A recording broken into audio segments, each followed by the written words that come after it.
Buenas tardes, compañeros. El día de hoy tenemos con nosotros a la licenciada en psicología Laura Lorena Hernández Velasco, quien es especialista en psicología gestal y está posgraduada en psicopatología clínica por la Universidad de Barcelona, España, ¿verdad?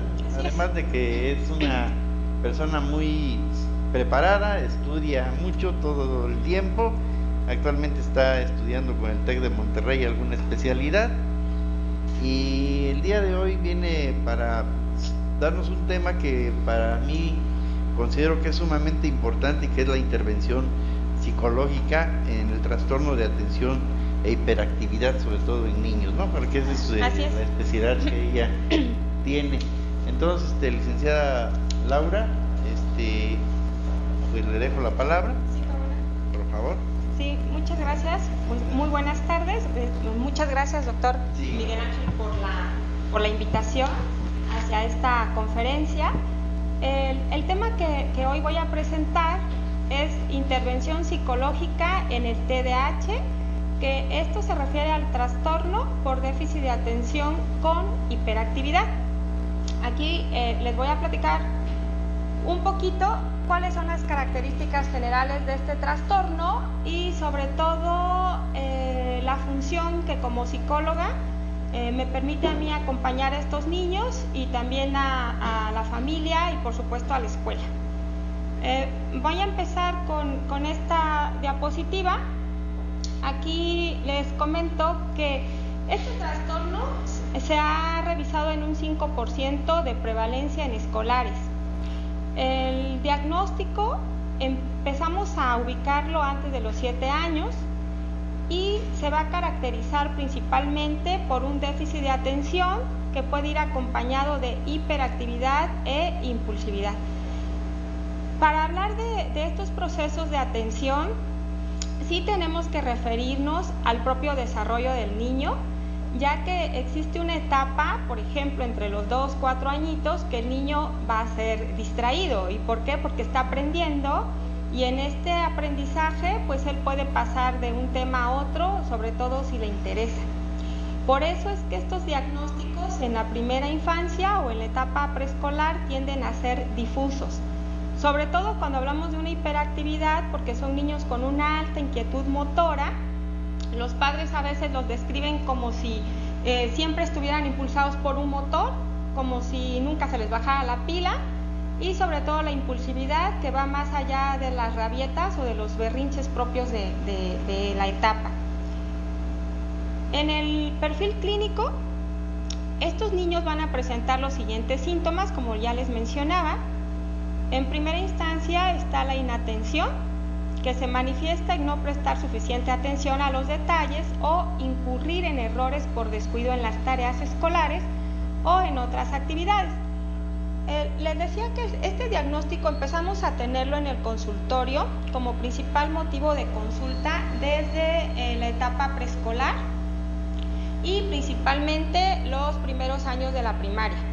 En los escolares, los maestros comúnmente van a reportar que son niños distraídos, que olvidan fácilmente el material para la clase, que no siguen el ritmo de aprendizaje de sus compañeros y sobre todo que van a presentar una lentitud en asimilar algunos aprendizajes. Aquí cabe mencionar que no son todos. Más adelante les comentaré que estos niños pueden tener altas capacidades y también pueden tener facilidad, por ejemplo, en el área de matemáticas, ¿no? Algunos de ellos. Otra característica aparte de la inatención es la hiperactividad. Esto se refiere a un movimiento excesivo con dificultad para dedicarse a actividades tranquilas. ¿Qué nos refieren los padres cuando llevan a un niño hiperactivo? No puede permanecer tranquilo, siempre está en movimiento, siempre está hablando, difícilmente puede permanecer en la misa, en el salón de clases se levanta, va, platica con los demás, está revisando el trabajo de los otros y no el suyo. Otra parte también de la hiperactividad es que deambulan en ocasiones sin sentido. ¿Qué significa? Que pueden estar en el salón de clases y salirse. Pueden estar en la hora de receso y estar aislados del grupo y ellos mismos en una actividad constante. Este es el perfil hiperactivo, que muchas veces suele confundirse con los niños que de por sí son activos, que más adelante vamos a explicar un poquito. La otra parte es la impulsividad o emisión de respuestas o acciones precipitadas. Estos niños se van a caracterizar porque difícilmente permanecen en espera de su turno cuando juegan, interrumpen, ya sea que mamá o papá estén hablando, ellos van a interrumpir la plática, o bien también son impulsivos porque no inhiben algunas respuestas o reacciones. Si ellos en el salón de clases quieren jugar, se levantan y juegan. Si quieren tirarse en el piso, se levantan, van y se tiran. La parte también de impulsividad, cuando es de manera oral, ellos pueden decirle a la maestra frente al grupo algún error que ésta haya cometido. Por eso es que los niños impulsivos son altamente castigados por esta falta de inhibición que tienen. Llegan a ser catalogados como imprudentes. Estas tres características que yo les comentaba, que son las características de inatención, la hiperactividad y la impulsividad, para conformarse en una situación de trastorno es porque la intensidad y la frecuencia van a estar elevadas, es decir, van a estar arriba de lo esperado para su edad. ¿Y qué síntomas secundarios acompañan a este trastorno? Estos niños comúnmente van a presentar dificultades emocionales, porque estas tres características que ya les mencioné alteran la convivencia tanto con las figuras de autoridad como con el grupo de iguales. Son niños que en ocasiones los demás no quieren jugar con ellos porque no saben jugar, por la misma impulsividad o por la misma distracción, no llevan el mismo ritmo que los demás. Otro síntoma secundario es las dificultades cognitivas. Se ha encontrado que en cuestión de capacidad intelectual, estos niños poseen un coeficiente promedio o arriba del promedio. La situación es la velocidad con que procesan la información. ¿Qué significa? Que son niños que van a tener dificultades no por capacidad, sino muchas veces por no esfuerzo, sobre todo en ciertas áreas, porque cada área cognitiva está en desarrollo y este desarrollo va a depender de la etapa evolutiva del niño. Las cuestiones interpersonales, que como ya les platiqué, a veces los niños impulsivos entran en conflicto con las figuras de los adultos y también con los de su misma edad. Y las académicas nos van a reportar que aparte de distraído, el niño puede tener bajas notas, sobre todo en las áreas de español y en matemáticas. Otra situación académica que reportan en ocasiones los mismos docentes es que estos niños no logran concluir en tiempo y forma las actividades que se esperan en el aula, a veces por una extrema lentitud y en otras ocasiones por la misma impulsividad. O sea, ¿qué significa? Que los niños con TDAH en ocasiones se van a tensar, se presionan por las mismas exigencias que tienen del entorno y hacen rapidísimo las tareas que les enfadan, pero las hacen en ocasiones rápido y mal.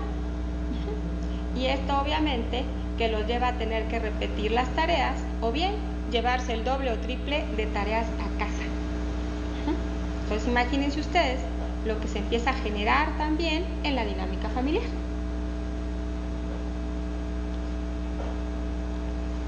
Cuando hablamos de la comorbilidad, vamos a ver la presencia de otros trastornos acompañados en el TDAH. Barkley, que es uno de los autores más relevantes sobre el tema, nos comenta que en un 44% los niños con TDAH van a presentar también trastornos de conducta, sobre todo aquellos niños que tienen impulsividad. El trastorno oposicionista desafiante, que caracteriza a aquellos pacientes en constante oposición y desafío con sus padres o con cualquier otra figura adulta. Los niños con trastorno oposicionista tienden a responder de manera totalmente opuesta a lo que nosotros como adultos quisiéramos. Tienden a responsabilizar a los otros de sus conductas. Por ejemplo, no hice la tarea porque mi compañerito no me dejó ver el pizarrón, o porque mi hermano me quitó mi lápiz. Y también están los trastornos de ansiedad. Les decía hace un momento que el niño, sobre todo desatento o inatento, va a generar una tensión interna. ¿Por qué? Porque hay exigencia del exterior para que tenga un buen rendimiento académico y conductual, a la vez que va a haber una cierta insuficiencia en saber si está haciendo las actividades bien o no.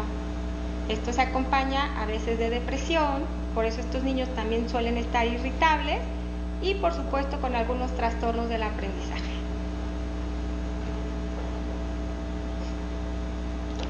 En contraparte a estas cuestiones muy reactivas, está González de Mira, quien él comenta que los niños con TDAH se destacan por poseer una alta capacidad energética, porque son niños muy vivaces, muy comprometidos en lo que les gusta, se responsabilizan altamente cuando están ante una tarea que ellos saben les va a traer un beneficio, pero un beneficio personal.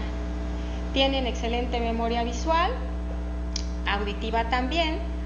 En esta parte, aquí les quiero comentar que la parte de la memoria auditiva es cuando escuchamos que los docentes dicen: es que es un niño muy inteligente, está desatento, está distraído, sin embargo, cuando se le pregunta, todo lo recuerda. Tienen un buen sentido del humor, son muy creativos, altamente sensibles y se comprometen intensamente con las personas queridas. Por eso es que dentro de lo que es el área de psicología, uno de nuestros objetivos básicos es adherir a la familia para poder establecer esta empatía, y esta empatía que va a propiciar una buena adherencia al tratamiento. ¿Sí?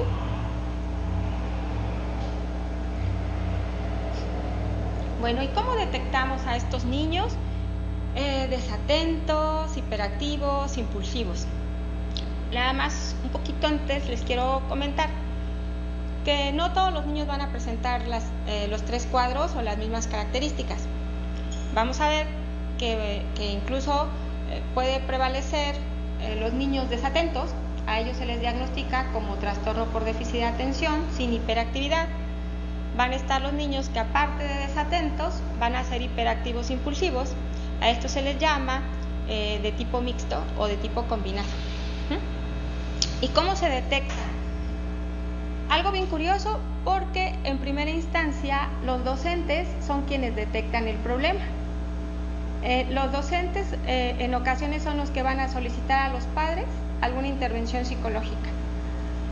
¿Por qué? Porque son ellos los que empiezan a observar que las conductas de los niños difieren en relación al grupo, o bien que en el rendimiento académico el niño pareciera ser que no está alcanzando los contenidos que a su edad ya debiera. Después están los familiares. Aquí hablo de familiares y hasta el último de los padres, porque en ocasiones son los familiares quienes van a empezar a decirle a los padres: oye, yo observo que fulanita no tendrá algún problema porque parece que es muy distraída, o parece que es muy inquieta, o hace muchísimos berrinches. Son muchas veces los familiares los que van a empezar a detectar el problema. En otra instancia están los médicos pediatras, ¿sí? Cuando ellos hacen las valoraciones cotidianas de los pacientes, van revisando el desarrollo y en ocasiones solicitan la consulta con psicología para que nosotros podamos orientar sobre la presencia o no del trastorno. En otra instancia están los cuidadores. A veces estos niños pues no están mucho tiempo con sus padres por X razones laborales y van a tener cuidadores. Un cuidador puede ser la nana, puede ser la persona que de servicio de casa. Fíjense qué curioso, porque son aquellas personas que pueden en determinada manera prestar atención a las conductas de estos niños. Y finalmente están los padres.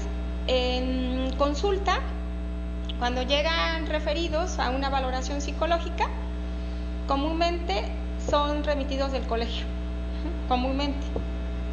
Entonces los padres al parecer son algunos de los últimos agentes en darse cuenta de que existe una problemática en casa. Dentro de lo que son las características, en los niños de edad escolar, los síntomas de inatención pueden afectar el trabajo de clase, como ya lo platicábamos, la actuación académica, mientras que los síntomas impulsivos pueden llegar a romper con reglas familiares, interpersonales y o educativas. Estos niños, sobre todo cuando son sumamente impulsivos, también van a establecer ciertas relaciones de conflicto, como ya comentábamos, en clase, con compañeritos, con docentes o con todo adulto que esté a su alrededor.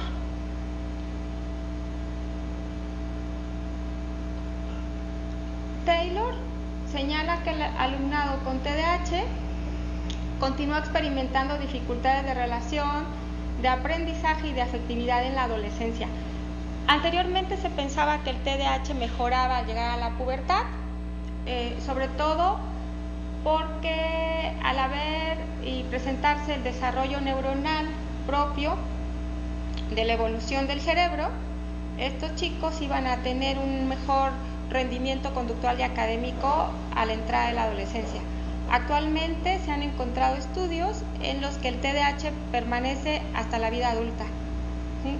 Por eso es que uno de los factores para que un niño llegue a presentar este trastorno es el factor de herencia, sobre todo en familiares de primer orden. Ahora, en la adolescencia vamos a tener otro tipo de dificultades con un paciente TDAH no diagnosticado desde niño. ¿Por qué? Porque en el adolescente puede haber un riesgo de adicciones, como también puede haber el riesgo de deserción escolar. Eso es de los principales puntos de cuidado por el área de psicología. Los riesgos en la etapa escolar, vamos a tener entonces el bajo rendimiento, las alteraciones conductuales, los conflictos interpersonales, las barreras escolares. ¿Qué puede ser una barrera escolar? En la experiencia propia, muchas veces es el tipo de colegio en el que el niño se encuentra. Hemos encontrado también que hay colegios con una apertura impresionante a modificar algunos contenidos, algunas adecuaciones y sobre todo a integrar al niño con este diagnóstico para que pueda llevar un ritmo adecuado en el aprendizaje. En otras ocasiones encontramos una percepción errónea de ciertas autoridades escolares hacia el problema, porque se cataloga como un problema puramente conductual, cuando también están implícitas situaciones neurológicas, sobre todo de maduración. Esa es una barrera escolar, a eso le llamamos como una barrera escolar. Otro riesgo en esta etapa son los cambios constantes de colegio. En ocasiones, dentro de lo que es un tratamiento, nos lleva a estar en búsqueda de adaptación del niño, y no porque nuestra intención sea que el exterior se adapte al niño, sino que lo que nosotros buscamos en un tratamiento proactivo es que el niño pueda manifestar toda la potencialidad que tiene en un entorno que sea apropiado y nutricio para él. Y otro riesgo en estas etapas escolares es la severidad en los castigos. Y aquí nos referimos a los castigos tanto en la escuela como los castigos en casa. En la práctica nos hemos dado cuenta que los castigos severos en ocasiones lo que van generando es más aspectos emocionales del niño que digamos como el que se mejore la sintomatología del TDAH.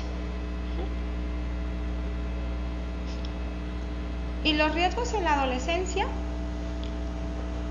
están las tendencias a las adicciones, sobre todo por eso es que desde la infancia empezamos a orientar a los padres hacia disminuir el uso del videojuego, que bueno, ese es un tema muy amplio y con muchas versiones. Sin embargo, tenemos que cuidar a nuestros niños con TDAH de estas pautas adictivas, como puede ser al videojuego, a las compras compulsivas, como puede ser también a las conductas de riesgo y posteriormente el cuidado del cigarro, de la marihuana, de la cocaína, etc. La deserción escolar, los adolescentes en ocasiones suelen abandonar la escuela no por capacidad, sino por no esfuerzo. Se trae la idea de que no son buenos en lo académico. De ahí, si realizáramos un estudio de ninis, tal vez encontraríamos algunos pacientes con TDAH no diagnosticados.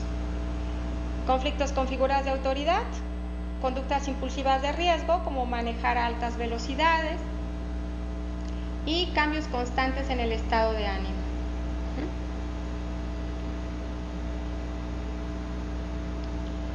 Y el abordaje psicológico, bueno, ¿qué hace mi disciplina en una situación así? En primer término, se detecta el problema, ya sea en la escuela, en el hogar o los mismos servicios médicos. Se va a hacer una canalización a evaluación psicológica, que es lo que comúnmente nos solicitan, y nosotros vamos a derivar a valoraciones con especialistas. ¿Para qué? Para promover un tratamiento multimodal en el que se involucren todas las personas que conforman las áreas de desarrollo del niño. Eso es lo que nosotros vamos haciendo. Entonces, a mí en consulta pueden canalizarme a un paciente por parte del colegio, como puede ser por parte de los padres, o bien por algún servicio médico como neuropediatría o los paidopsiquiatras. En psicología, ¿qué es lo que se hace? Vamos a hacer una evaluación de estas tres áreas principales: el área madurativa, el área intelectual y el área afectiva conductual.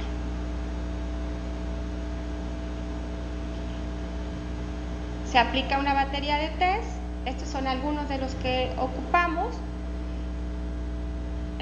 Está el test de Bender, el test de Rey, matrices progresivas de Raven, la escala Wechsler. Estos dos, que son matrices progresivas de Raven y escala Wechsler, nos permiten conocer el funcionamiento cognitivo del niño o del adolescente.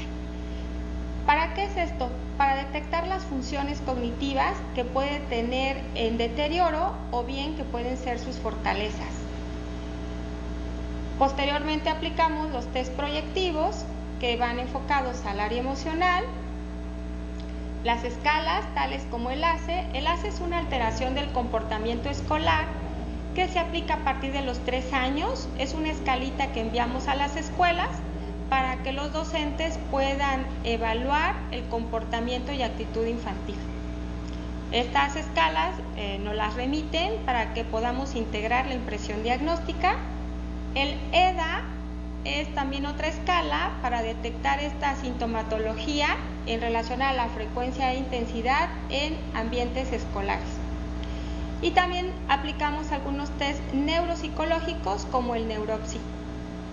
Estos test neuropsicológicos son muy específicos y sobre todo los solicita el paidopsiquiatra o el neuropediatra cuando necesita conocer, detectar o empezar a revisar el funcionamiento cerebral en relación al desarrollo de los lóbulos frontales que se han relacionado con este trastorno, al igual que algunas deficiencias en la dopamina. Realizamos una historia clínica para explorar los antecedentes de desarrollo pre, peri y postnatales. ¿Qué me interesa a mí saber? Pues el desarrollo cómo fue el embarazo, el momento del parto, calificación de Apgar, si la madre tuvo alguna situación ahí muy específica, algún cuadro clínico, el peso al nacer del bebé. También necesitamos revisar algunos aspectos de desarrollo motor, de desarrollo del lenguaje, la configuración familiar. Se ha visto que el TDAH como trastorno no es producido en sí por disfunciones familiares. Se puede agravar por las disfunciones familiares, pero la disfunción familiar no va a ser parte de la etiología. Los antecedentes heredofamiliares, porque hemos encontrado en pacientes con TDAH que existe ya el antecedente en algún hermano, en alguno de los padres, primos, abuelos, tíos, que han presentado estas características en ocasiones sin ser diagnosticados como tal. El desempeño escolar, el social, el afectivo y el conductual, y cuadros clínicos significativos. Antes de dar un diagnóstico de trastorno por déficit de atención con hiperactividad, nos remitimos a si el niño ha sido hospitalizado anteriormente, si hay antecedentes de esquizofrenia en la familia, si hay algún cuadro de bipolaridad. También tenemos que revisar si ha habido o se han presentado suicidios, todo aquel cuadro que nos permite identificar si estamos ante un trastorno con configuración clínica, porque el diagnóstico del TDAH es principalmente clínico.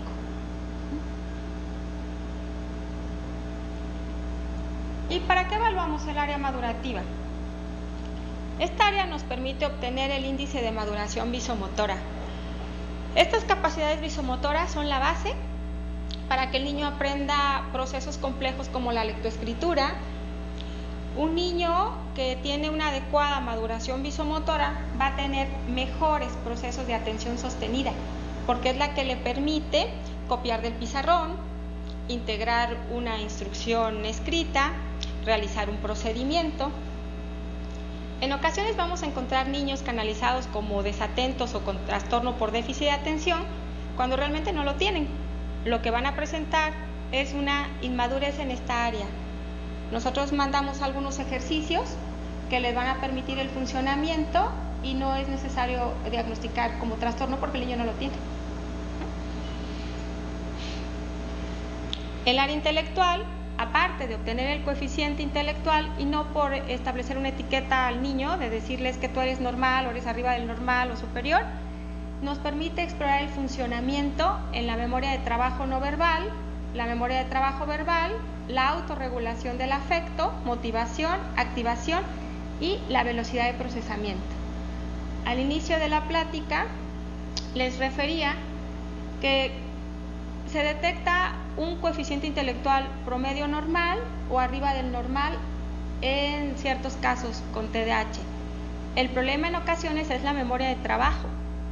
¿Para qué funciona la memoria de trabajo? Vamos a imaginar a un niño de primer año de primaria que ya está preparado para recibir la instrucción de la maestra. ¿Qué es lo que pasa? Él está focalizando ya porque su mirada ya está atenta o está atento ya a la instrucción que la maestra le va a dar. Es un niño que ya está activado para recibir la instrucción. Esta memoria de trabajo le va a permitir comprender la instrucción, seguirla y ejecutarla. A diferencia, si un niño no está activado para recibir la instrucción, posiblemente va a tener dificultades en la focalización de esta. Cuando la maestra llega al salón y el niño no está activado porque el niño está distraído, está platicando con sus compañeros, está viendo hacia afuera o bien está buscando el cuaderno apenas, el niño difícilmente va a seguir la instrucción porque no estuvo focalizándola. Por eso es que esta memoria de trabajo no verbal y verbal es imprescindible para que estos niños se activen en el momento de iniciar con el trabajo escolar. Si recordamos en los preescolares, las educadoras tienen a bien captar la atención de los niños a través de los juegos, a través de la música, a través de los cantos, ¿no? A través de ciertos movimientos. Las educadoras se dan cuenta cuando el grupo ya está bajando en su nivel de activación y entonces los despiertan y los levantan y les dicen que vamos a cantar y que mueve las manitas y que brinca y todo esto, ¿no? Esa es una activación que ojalá pudiera seguir en la primaria, claro, a nivel de los niños de la primaria, pero funcionaría mucho para que estos niños vuelvan a focalizar sobre las instrucciones que tienen que ejecutar. Entonces aquí la memoria de trabajo se define como el mantenimiento o actualización de información durante un periodo de tiempo relativamente corto. Actúa en tareas tales como el recuerdo de dígitos, para resolver un problema o de las instrucciones para llevar a cabo una tarea. Esta es básica e imprescindible en el aprendizaje. La memoria de trabajo verbal está implicada en la manipulación y aprendizaje de información verbal, mientras que la visoespacial incluye en la manipulación de imágenes. La memoria visoespacial va a permitir al niño fluir en la lectoescritura, en la copia, en el dictado, en la comprensión de instrucciones. Un niño con problemáticas en estas áreas posiblemente vea el deterioro en la lectura o bien en las matemáticas. Hace un momento platicábamos que los niños con TDAH se han relacionado con dificultades principalmente por esta forma de procesar la información más que en captarla. El control inhibitorio, este control inhibitorio se va logrando entre los 4 y los 6 años. Un niño que no inhibe va a tener ciertas respuestas o reacciones. Aquí quisiera ponerles un ejemplo. En ocasiones en la consulta, cuando los niños ya bajan del consultorio a que los padres a entregárselos a los padres, un niño que no inhibe puede decir: mamá, hoy me aburrí muchísimo con la psicóloga, ¿no? Con la psicóloga enfrente, pues. A eso se refiere la parte de no controlar o no inhibir. Ellos dicen las ideas y lo que sienten de una manera tan fresca y tan natural. A veces provocan risa, a veces no. En una ocasión estaba una hermana de una congregación en la sala de espera y baja un niño y le dice: ¿y esta monja qué hace aquí? Y la hermana le dice: no, hijo, no soy monja, soy madre. Bueno, ¿y esta madre qué hace aquí? ¿Sí? Con todo lo que el niño es en este control inhibitorio. Estos son los niños que de repente los papás quisieran desaparecerlos, ¿no? Sobre todo cuando los ponen en jaque ante los demás, como cuando dicen: no, maestra, es que no hice la tarea porque mi mamá no estuvo, no hubo quien me ayudara. O se llega a decir, cuando la maestra incurre en un error, un niño puede decirle: ay, pues qué tonta, frente a todo el grupo. Entonces estas cuestiones de verdad que van a marcar y van a establecer una conflictiva bastante importante en el entorno escolar y también en el entorno familiar. Una función del psicólogo es explicarle a los padres el cómo trabajar para que el niño logre la inhibición y la autorregulación de sus comportamientos y de sus reacciones, claro está.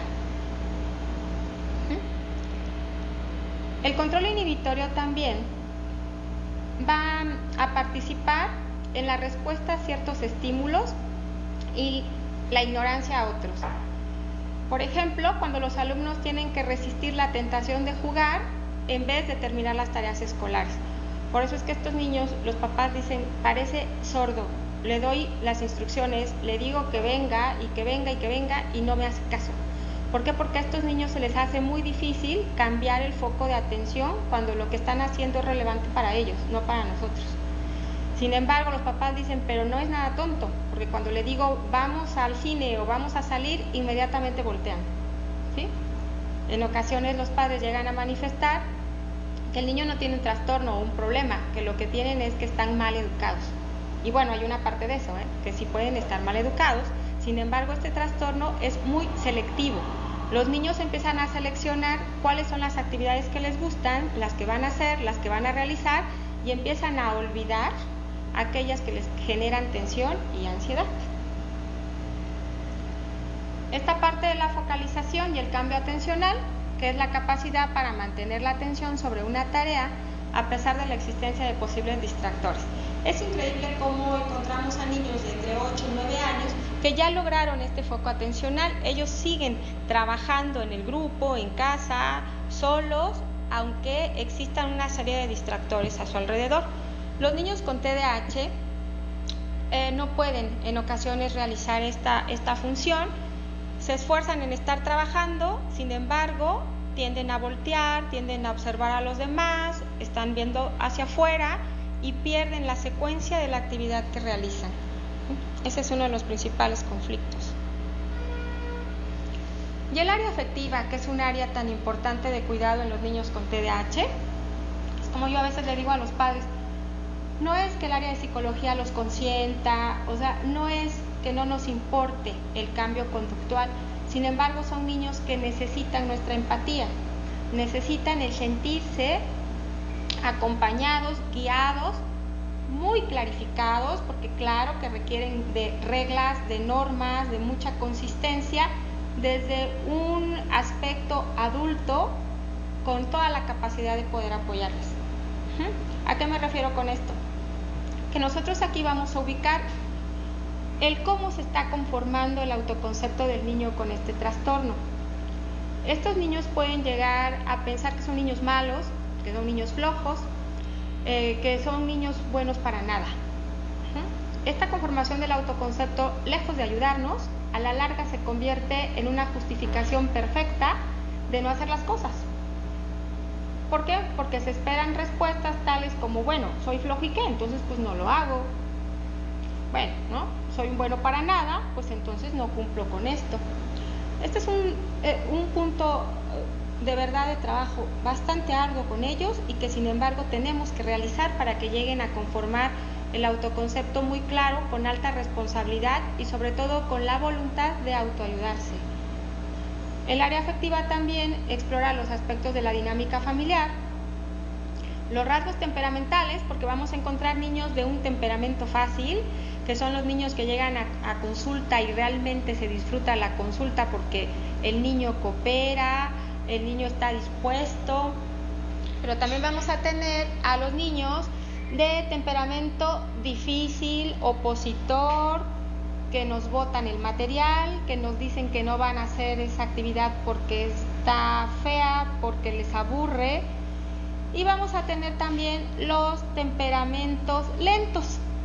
Los niños con temperamentos lentos vamos a tener que armarnos de toda la paciencia para poder proporcionarle las instrucciones una, otra vez, hasta que el niño llegue a comprenderlas y ejecutarlas. El nivel de conciencia es importantísimo, que el niño sepa para qué va a terapia, que el niño sepa que todos los ejercicios que nosotros ubicamos con ellos tienen como objetivo el ayudarles, el madurar la atención, la concentración, el mejorar la conducta, el que aprendan a inhibir y sobre todo que aprendan a interactuar con el entorno. El nivel de conciencia lleva a los niños a autoayudarse. Y los recursos personales, hay niños con una alta facilidad de manifestar todo su empeño en un tratamiento. Este es un recurso personal importantísimo y muy valioso que ellos tienen. Los niños con TDAH son niños tan altamente sensibles que empiezan a tener respuestas muy maduras, muy maduras de acuerdo a su edad.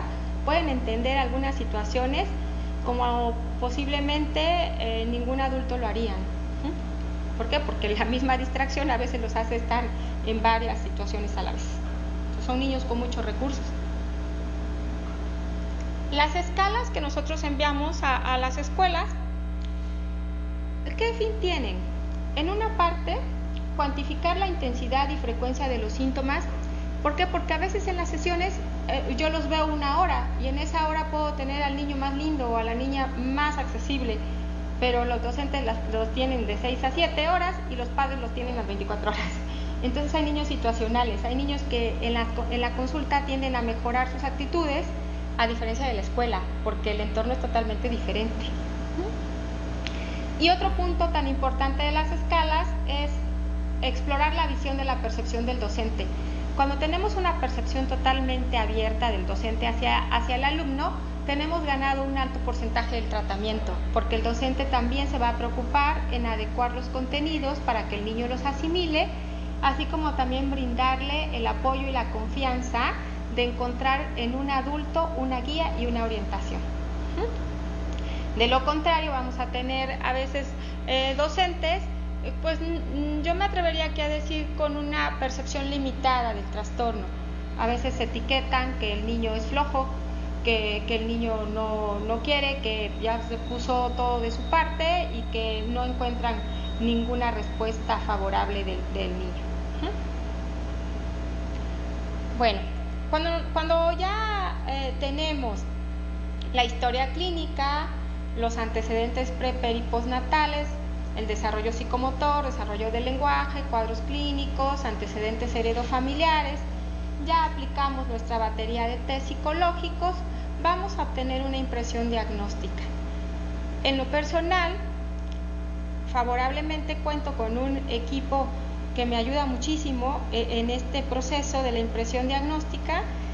En primer término está la neurofisióloga, que ella auxilia en revisar el funcionamiento de conectividad neuronal, de maduración de los lóbulos cerebrales y sobre todo de descartar cualquier implicación, llámese un foco irritativo, un tipo de epilepsia o bien una hiperexcitabilidad neuronal.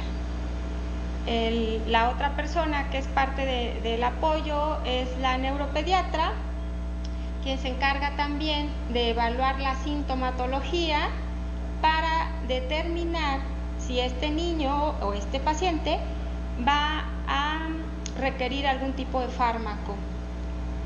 ¿Por qué? Porque en ocasiones el fármaco va a ser una base importante en el tratamiento. ¿Y por qué digo que en ocasiones?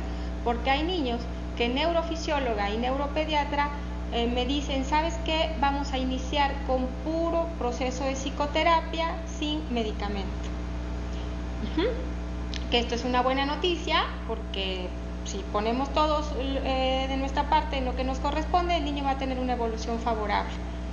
El paidopsiquiatra comúnmente es quien auxilia en alteraciones conductuales. Cuando yo tengo un paciente detectado con TDAH y reviso la alta impulsividad que tiene, es común que yo refiera al paidopsiquiatra para que me ayude y juntos encontremos la mejor alternativa, ya sea vía farmacológica o con nuestros fines psicoterapéuticos. El pedagogo, que es quien se encarga de procesar junto con el niño los contenidos escolares y fomentar la adherencia al cumplimiento de las tareas, al trabajo en clase y sobre todo brindarle técnicas que faciliten el aprendizaje. Y el psicólogo, yo en lo personal me encargo de brindarles la estimulación cognitiva a través de 2 programas que se manejan ahí en el consultorio, que son ejercicios destinados a la estimulación de atención sostenida, selectiva, memoria de trabajo y aspectos conductuales y afectivos. Si ustedes se dan cuenta, el trabajo aquí del psicólogo se enriquece notablemente con la participación del área médica. Un equipo básico en el diagnóstico y tratamiento de estos niños. El tratamiento es multimodal. Vamos a tener en primer término la cuestión farmacológica derivada de la exploración por el paidopsiquiatra, neurofisiólogo o neuropediatra. El tratamiento psicológico, el pedagógico y la asistencia a la familia y a la escuela, porque necesitamos educar a la familia y a la escuela sobre este trastorno y las implicaciones que conlleva. La estimulación cognitiva se trabajan varios programas, cada uno de nosotros los psicólogos tenemos diversas maneras de abordar el trastorno. En el consultorio se trabaja con un programa que es el programa PRENAT, es un programa argentino, bastante favorable. Son una serie de ejercicios de lápiz y papel donde el niño trabaja en tiempo y forma. También trabajamos el programa PIAR y algunos otros programas realizados tanto en México, en Argentina y en España. Esta es la parte cuando damos la estimulación cognitiva en estos procesos para la atención, la concentración, la hiperactividad. En cuestiones de impulsividad, uno de los tratamientos que tiene mayor auge, obviamente por el rendimiento alcanzado, son las técnicas cognitivo-conductuales, y también podemos abordar el problema a través de las técnicas de gestalt infantil. Las técnicas de Gestalt infantil le permiten al niño la expresión de los sentimientos, de las emociones, le permiten también el darse cuenta de cómo está viviendo, de cuáles son sus limitaciones y qué depende de él para poder afrontarlas. Las técnicas Gestalt son técnicas de apego, son técnicas de expresión, son técnicas donde el niño juega y disfruta el jugar como parte del proceso psicoterapéutico. Y la orientación a la familia y al colegio, que se refiere a la psicoeducación. En el tratamiento psicológico también nos preocupamos en propiciar la organización y planificación en niños entre los 8, 9, 10 años. Empezamos a trabajar ya las agendas. Nos preocupamos por la adecuación emocional, por reforzar el autoconcepto y por incrementar la conciencia y la voluntad.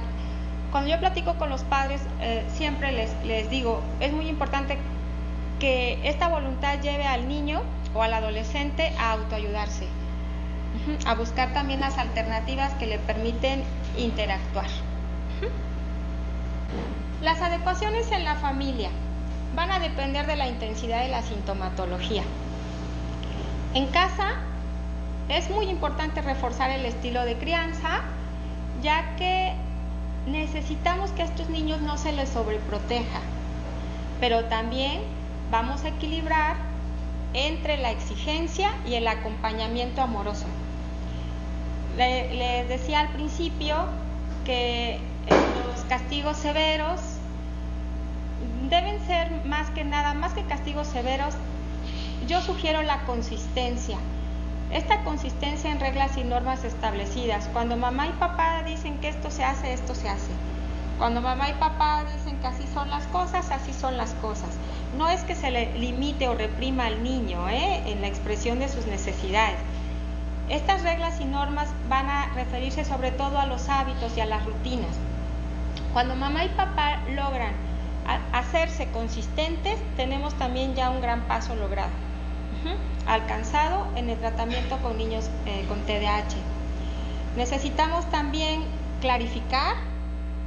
En ocasiones es importante comentarles, ¿sabes qué, Juanito? Yo no estoy de acuerdo con este comportamiento tuyo, no me parece, como adulto no estoy dispuesto a tolerarlo, necesitamos platicar para poder solucionarlo. Esto es clarificar, ¿no? Que el niño se dé cuenta que como adultos podemos o no estar de acuerdo con lo que está pasando. Necesitamos también confrontarlos de una manera cálida en cuestión de qué confrontar, de sus responsabilidades, el trabajo en clase, el trabajar sobre sus tareas, el ser ordenados con sus utensilios, con sus objetos, con sus juguetes, el autocuidado y sobre todo ser empáticos. Necesitamos establecer con ellos esta relación que le permita al niño sentirse más acompañado que regañado. En las adecuaciones escolares mandamos algunas notitas a los docentes sobre qué puede beneficiar a mi paciente en el entorno. Esto de los cambios físicos se refiere a que hay que sentarlos frente al grupo, en ocasiones con compañeritos un poquito más tranquilos que ellos, monitorear su ritmo de trabajo, explicarles individualmente las instrucciones, adecuar los contenidos curriculares. ¿Qué quiere decir esto? Que si vamos a establecer nuestro tratamiento, vamos a ir de menos a más. Si el niño ya tiene que dividir, posiblemente lo que primero vamos a tener que hacer es afianzar sumas y restas, ¿sí? Eso es la adecuación curricular, por poner un ejemplo, porque esto ya lo hace más el área de pedagogía. Les comentaba, supervisar y monitorear el trabajo en clase y priorizar la focalización. En la escuela los niños necesitan que el docente esté muy integrado en que focalice. A ver, Martita, ponme atención, ¿me escuchaste? ¿Qué dije? ¿Qué instrucción van a hacer? Ven, ayúdame con esto. En otras ocasiones también, auxíliame, bórrame el pizarrón. O sea, los docentes nos ayudan muchísimo cuando empiezan a focalizar al niño como parte del grupo. Sin aislarlo, obviamente. En la actitud proactiva, es esta actitud que nos permite la percepción del niño como un ser integral en desarrollo, independientemente de un trastorno o de un diagnóstico clínico. El niño es un ser que está creciendo, que está aprendiendo, que se divierte, que juega, que empieza a asimilar todo lo que el entorno le puede brindar. ¿Y qué platicamos con los padres? Vamos a esperar variabilidad en los logros del niño. En consulta tenemos semanas buenísimas. Pareciera ser que todos vamos bien, el cumplimiento de tareas, en las sesiones, la actitud, y de repente tenemos semanas que pareciera ser que estamos en el principio. ¿Por qué? Porque estos trastornos presentan una variabilidad. Lo importante es continuar, el que los padres nos tengan la confianza psicoterapéutica de que estamos haciendo lo que nos corresponde en conjunto con el área médica. Necesitamos comprender por qué su comportamiento no parece responder a las estrategias empleadas, porque hay casos que nos llevan a revisar una serie de bibliografía buscando qué estrategia es la viable para mi paciente. ¿Qué quiere decir? Que los tratamientos son individuales, las estrategias no son para todos los niños. Buscar soluciones realistas e implantar recomendaciones. Aquí vamos a evitar mandar a un niño con TDAH, que todos los niños con TDAH vayan a natación, por ejemplo, ¿no? La natación a veces no es terapéutica o no es para todos los niños. A veces hay niños con TDAH que me dicen, es que yo odio la natación, pero dice mi mamá que me va a ayudar, ¿no? Entonces aquí las soluciones necesitan ser realistas. Si tenemos un niño con TDAH altamente creativo, pues vamos a ubicar una actividad que le permita fomentar y desarrollar aún más esa creatividad. Si tenemos a un niño con TDAH aislado, pero que le gusta muchísimo la lectura, pues vamos a poco a poquito integrarlo en un círculo de lectura, donde vaya interactuando con otros a través de una actividad que le agrada. ¿Sí? A eso se refiere estas cuestiones realistas. Les vuelvo a repetir que todas las estrategias que tenemos en los libros no son para todos los niños con el trastorno. Ser consecuente en el tratamiento. Tenemos padres muy adheridos. Tenemos, por ejemplo, tratamientos de 1 año, de 2 años, y no significa que estemos haciendo dependiente al niño. Vamos monitoreando los avances en conjunto con las instancias médicas. Reaccionar, no sobrereaccionar. En ocasiones es importante educar a los padres que cuando los niños estén ya en una situación así tan difícil de comportamiento y de actitud, podamos meter distancia, ¿no? Comentarles, ¿sabes qué, fulanito? En estos momentos ve y descansa, ve y respira, ve y duérmete un ratito, posteriormente hablamos. Si no cuidamos las sobrereacciones de los padres, vamos a tener padres altamente conflictuados, porque la ira, el enojo, puede llevarlos a establecer una serie de castigos que después ni se van a cumplir y lastiman el vínculo con el niño. Adoptar un estilo de disciplina no punitivo y sí de apoyo, y esperar el progreso gradual y no rápido. Estos tratamientos, independientemente si se les va a dar o no medicamento, son tratamientos a largo plazo. Y pues finalmente, no me resta más que agradecerle su atención. En esta plática quise hacer referencia como de manera muy somera a todo el trabajo que hay detrás del trastorno por déficit de atención con hiperactividad, y sobre todo enfatizar esta disciplina de los médicos cuando trabajamos en conjunto. Lo importante que es para mí como psicóloga tener que apoyarme con un equipo de gente especializada que facilita el tratamiento y la evolución del niño. ¿Sí?